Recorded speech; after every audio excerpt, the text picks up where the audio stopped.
ప్రతి ఒక్కరికి విద్య అందించాలన్నది సర్కారు లక్ష్యం. కానీ పేద విద్యార్థులకు ఇప్పటికీ ప్రభుత్వ బడులే ఆ విద్యను అందిస్తూ ఉన్నాయి. 1934లోనే విద్యార్థులకు ఉచితంగా చదువు అందించాలన్న లక్ష్యంతో అప్పటి నిజాం ప్రభుత్వం ఒక పాఠశాల నిర్మించింది. కరీంనగర్ జిల్లాలో ఏకైక ప్రభుత్వ పాఠశాలగా మనం చూస్తున్న ఈ పాఠశాల భవనం నిలిచింది. పివి నరసింహారావు, దేశానికి ప్రధానమంత్రిగా చేసిన పివి నరసింహారావు కూడా ఇదే పాఠశాలలో చదువుకున్నాడు. ఇంకో 10 ఏళ్ళు అయితే 100 ఏళ్ళు పూర్తి కాబోతుంది ఈ భవనానికి. చూడొచ్చు, మనకు పూర్తిగా ఒక చారిత్రక కల్చరల్తో నిర్మించిన భవనం ఇది. ఇప్పుడు ప్రజెంట్ దీన్ని గవర్నమెంట్ హై స్కూల్ మరియు సైన్స్ మ్యూజియం 2 భాగాలుగా కూడా ఈ భవనాన్ని ఉపయోగిస్తున్నారు. ఒకప్పుడు దీంట్లోనే ఆర్ట్స్ కాలేజీ కూడా నడిచేది, కానీ ఇక్కడి నుంచి ఆర్ట్స్ కాలేజీని తరలించి పక్కనున్న గ్రౌండ్ అంతా కూడా పార్కు కోసం కేటాయించారు. అయితే ఈ భవనం చూడొచ్చు, భారీ గుమ్మటాలు, తర్వాత ఇది ఒక హిస్టారికల్ మాన్యుమెంట్ లాగా నిలిచే ఒక కట్టడం.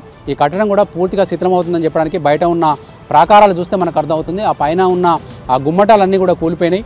చాలా అప్పుడు నిజాం కాలంలో విద్యార్థులకు మంచి చదువులు అందించాలనే ఉద్దేశంతో చాలా పగడ్బందీగా నిర్మించారు. డంగు సిమెంట్ తోటి, తర్వాత అప్పుడున్న ఇటుకలతోటి. దీనిలో ఎక్కడ కూడా స్లాబ్ లాగా ఉంటుంది, కానీ స్లాబ్లో కూడా ఇటుకలు వాడారు. అవి లోపలికి వెళ్ళి ఒకసారి చూద్దాం. 430 పైచిలకు విద్యార్థులను ఈ పాఠశాలలో ఉపాధ్యాయుల కొరత కూడా వేధిస్తుంది. దీంతో ఇప్పుడు విద్యార్థులు ఎట్లా చదువుకుంటా ఉన్నారు, వాళ్ళ పరిస్థితి ఏంటి, ముఖ్యంగా టీచర్లు తర్వాత హెడ్ మాస్టర్ ఏమంటున్నారో వాళ్ళని అడిగి మరిన్ని వివరాలు కనుక్కుందాం.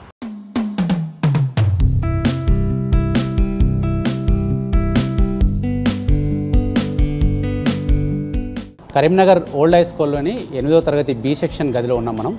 ఇక్కడ చదువుతున్న పిల్లలంతా కూడా గ్రామీణ ప్రాంతాల నుంచి వచ్చి ఇక్కడ హాస్టల్లో ఉంటూ చదువుకుంటున్న విద్యార్థులు, నిరుపేద విద్యార్థులు, ప్రైవేటు బళ్ళకు వెళ్ళలేని స్తోమత లేని వాళ్ళంతా కూడా ఇక్కడికి వచ్చి విద్యాభ్యాసం సాగిస్తున్నారు. కాకపోతే ఈ భవనమే ఇక్కడ పెద్ద సమస్య. భవనానికి సరైన వసతులు లేకపోవడం కావచ్చు. మనం చూడవచ్చు, పై పెచ్చులు కనుక చూస్తే ఇంతటి ప్రమాదకరమైన స్థితిలో విద్యార్థులు చదువుకోవడం చాలా డేంజర్. ఈ భవనం ఎంత ప్రమాదకరంగా తయారైందంటే పైన నీళ్లు నిలిచి చెత్త కుప్పలో ఏమైనా విత్తనాలు అవి పడి మొక్కలు మొలిసి వేర్లు లోపలికి వెళ్ళి బయటకు వచ్చినాయి. అక్కడ చూడవచ్చు 3-4 చోట్ల ఇట్లాంటి పరిస్థితి ఉంది.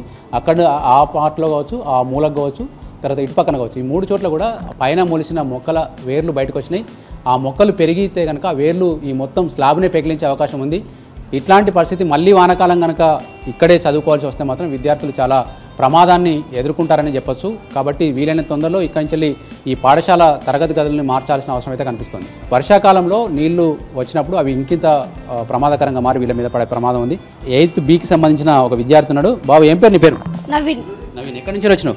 పర్కాల్ నుంచి కూడా ఇక్కడ చదువుకుంటున్నావు. ఏ క్లాస్ నుంచి చదువుతున్నావు? 6th నుంచి చదువుకుంటున్నావు. ఏమున్నాయి ఇక్కడ సమస్యలు మీకు స్కూల్లో?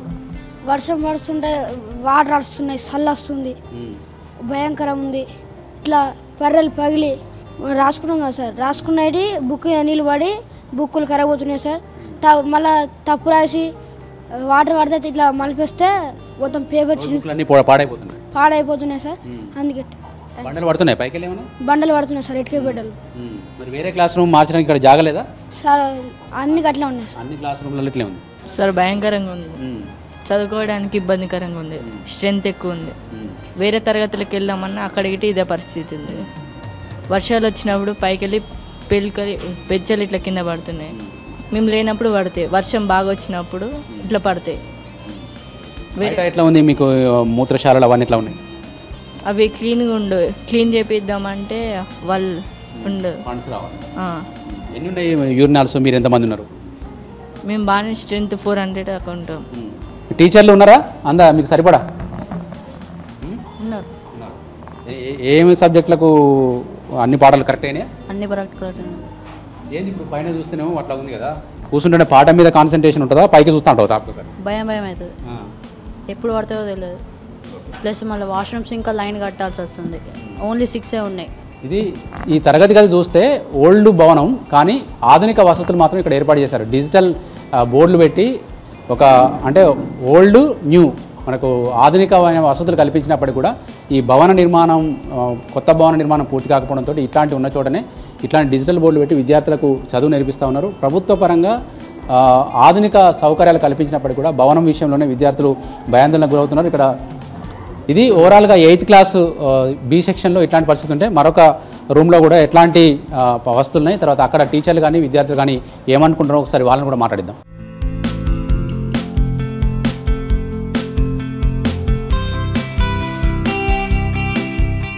కరీంనగర్ ఓల్డ్ హై స్కూల్ అని ఇప్పటికీ దీన్ని పిలుస్తూ ఉంటారు. ఎందుకంటే ఇది ఒక పాత భవనం, నిజాం కాలంలో నిర్మించిన ఈ భవనం ఇప్పటికీ విద్యార్థులకు సేవలు అందిస్తూనే ఉంది. ఇప్పుడు మనం చూస్తున్న ఈ కాంపౌండ్ అంతా కూడా దాదాపు 9 గదులు ఉన్నాయి. ఈ 9 గదుల్లో 5 తరగతులు 6వ తరగతి నుంచి 10వ తరగతి వరకు తరగతులు నిర్వహిస్తున్నారు. అయితే ఈ భవనం పూర్తిగా శిథిలావస్థలో ఉంది. మొత్తం పెచ్చులు ఊడిపోయి ప్రమాదకరమైన పరిస్థితుల్లో ఈ క్లాస్ రూమ్లు కావచ్చు, తర్వాత విద్యార్థులు కావచ్చు చదువుకుంటున్నారు.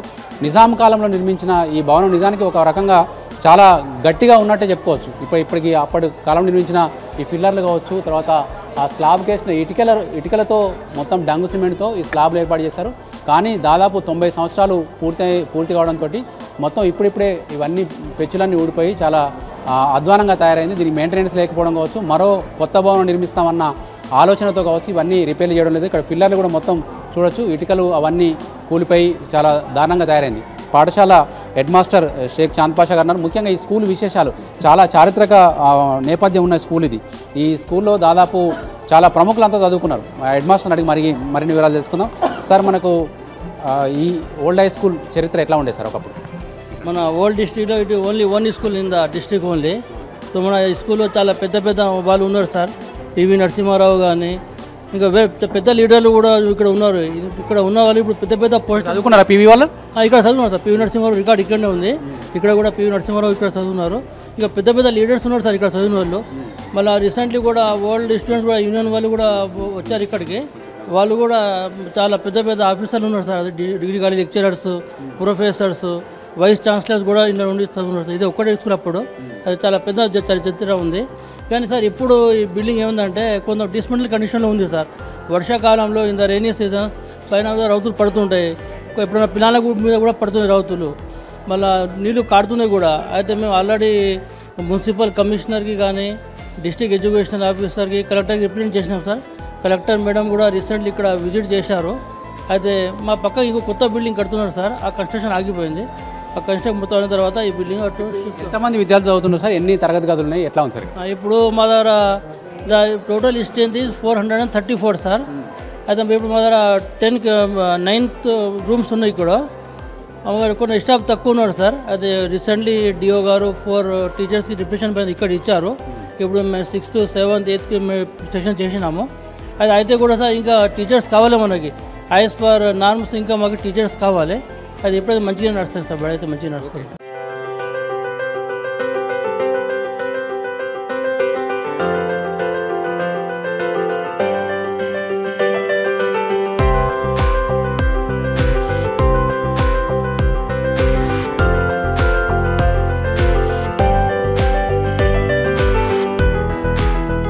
ప్రమాదకరమైన బిల్డింగ్ నుంచి కొత్త బిల్డింగ్ పోకపోవడానికి కారణం ఏంటి సార్? అది ఎందుకు ఆగిపోయింది అక్కడ? సార్ ఇప్పుడు నేను బడిలో వచ్చి నేను 7 months అయ్యాయి సార్. అది కన్స్ట్రక్షన్ ఎందుకు ఆగలేదని ఇంతకుముందు డిఓ గారు కూడా వచ్చారు. అయితే వాళ్ళ కన్స్ట్రక్షన్ చేసిన ఇంజనీర్తో మాట్లాడితే ఇంకా మా డబ్బులు రాలేదు సార్. ఇంకా అందుకోసం ఆగిపోయినాయి. అదే మా లెటర్ మొత్తం మేము కలెక్టర్కి సబ్మిట్ చేసినాం సార్. మరి దాన్ని పని పూర్తి చేస్తే మా పిల్లలకు కూడా మంచిగా ఉంటుంది. లేకుంటే డిస్మెంటల్ కండిషన్లో ఉందని ఇప్పుడు ఇచ్చినాం. 434 మంది విద్యార్థులు చదువుతూ ఉన్నారు కదా సార్. వాళ్ళకి కావాల్సిన మరుగుదొడ్లు కానీ మూత్రశాలలు కానీ అన్ని సరిపోయిన ఉన్నాయా? లేవు సార్. ఇప్పుడు ఓన్లీ 8 ఉన్నాయి సార్. ఓన్లీ 8 టాయిలెట్సే ఉన్నాయి 434 క్యాండిడేట్స్కి. విద్యార్థులు కొంచెం ఇబ్బంది పడుతున్నారు. రీసెంట్లీ మన ఉస్మానియా ఆర్కిటెక్చర్ కూడా వచ్చారు సార్. ఆయన కూడా బడిన చదువుకున్నారు. అయితే రన్నింగ్ వాటర్ కూడా ఆయననే అరేంజ్మెంట్ చేశాడు సార్. బోర్ వేసి మొత్తం ఆయన అరేంజ్మెంట్ చేశారు. మధ్యాహ్న భోజనం వస్తువులు ఎట్లా ఉన్నాయి సార్? మంచిగా సార్. మధ్యాహ్నం భోజనం మంచిగా నడుస్తుంది సార్. ఎప్పుడన్నా మెనూ ప్రకారం చేయకుంటే మేము పోయి చెప్తున్నాము. చాలా మంచి ఫుడ్ ఉన్నారు సార్. పిల్లలు కూడా సాటిస్ఫాక్టరీ ఉన్నారు సార్. నిజాం కాలంలో నిర్మించిన ఈ భవనం చారిత్రక భవనంగా ఉండాలని చాలామంది కోరుకుంటున్నారు. మీ ఆలోచన ఎట్లా ఉంది సార్? ఇప్పుడు ఈ విద్యార్థులకు మంచి చదువులు రావాలి, ప్లస్ మంచి వస్తువులు ఉండాలి, తర్వాత ఈ భవనాన్ని మనం కాపాడుకోవాలి. ఏం చేయాలనుకుంటున్నారు సార్? ఇప్పుడు భవనం ఇట్లనే ఉంటుంది సార్. అట్లా గవర్నమెంట్ అదే కాదు, భవనం ఇట్లనే ఉంటుంది. కానీ మేము ఇప్పుడు కొత్త బిల్డింగ్లో పోతామంటున్నాం. ఇట్లనే ఉండనేది. ఇది మంచిగా మనకి రెనోవేషన్ చేయాలి, మంచిగా ఉండాలి బిల్డింగ్. కానీ విద్యార్థులు ఉండాలంటే కష్టం ఉంది సార్. వేరే ఏమైనా వస్తువులు పెట్టుకుంటే మంచిగా ఉంటుంది. కానీ విద్యార్థులు ఉంటే కొంచెం డేంజర్ ఉన్నది. అందుకోసం మేము ఆ బిల్డింగ్లో పోతామని కోరుకుంటున్నాం. ఇది హెడ్ మాస్టర్ షేక్ చాంద్ పాషా. ఏంటంటే ఇది ఒకప్పటి ప్రాచీన భవనం. ఒకప్పుడు పివి నరసింహారావు లాంటి ప్రముఖులు ఇదే పాఠశాలలో చదువుకున్నారు. కానీ ఇన్నేళ్లుగా విద్యార్థులకు సేవలు అందిస్తున్న ఈ బిల్డింగ్ పాతబడిపోయింది. కాబట్టి కొత్త బిల్డింగ్ తొందరగా మరమ్మతులు చేసి అందుబాటులోకి తీసుకురావాలని చెప్పి హెడ్ మాస్టర్ కోరుతున్నారు.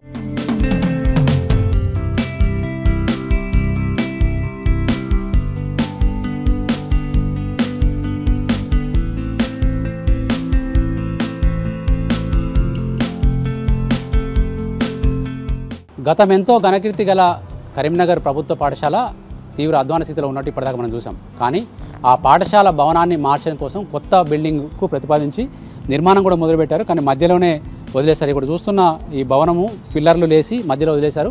ఈ భవనం కనుక పూర్తయితే విద్యార్థులను అక్కడి నుంచి ఇక్కడికి తరలించే అవకాశం ఉంది. కానీ రాజకీయ కారణాలు మరేదైనా కారణమో కానీ మొత్తంగా ఈ పాఠశాల భవన నిర్మాణం మధ్యలోనే వదిలేశారు. దీంతో పిచ్చి మొక్కలు మొలిసి ఇప్పుడు కట్టిన కొత్త బిల్డింగే మళ్ళీ ప్రమాదకరమైన స్థితిలోకి వెళ్ళే దుస్థితిలో కనిపిస్తుంది.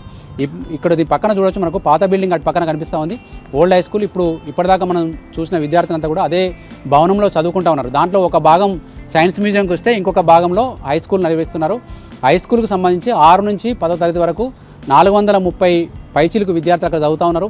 ఇదే ప్రాంగణంలో ఒకప్పుడు ఆర్ట్స్ కాలేజీ ఉండేది. ఆర్ట్స్ కాలేజీ భవనాన్ని కూడా తరలించి మొత్తంగా పార్క్ చేశారు. మున్సిపల్ పార్కు నిర్మాణం పూర్తయింది. దీంతో ఆ పాఠశాల విద్యార్థులకు స్థలం కూడా కొంత కంజెస్ట్ అయిపోయింది. అక్కడ విద్యార్థులు ఆడుకునే స్థలం కూడా లేకుండా పోయింది. ఇప్పుడు ఉన్న తరగతి గదుల్లోనే పైన మొత్తం పెచ్చులూడిపోయి ప్రమాదకరమైన పరిస్థితుల్లో విద్యార్థులు చదువుకుంటూ ఉన్నారు. కాబట్టి వెంటనే ఈ కొత్త బిల్డింగ్ భవన నిర్మాణాన్ని పూర్తి చేసి ఈ ఏడాది పూర్తయ్యే లోపటికన్నా విద్యార్థులకు ఈ పాఠశాల భవనాన్ని అందుబాటులోకి తీసుకురావాలని చెప్పి అటు విద్యార్థులు కావచ్చు, టీచర్లు కావచ్చు కోరుతూ ఉన్నారు.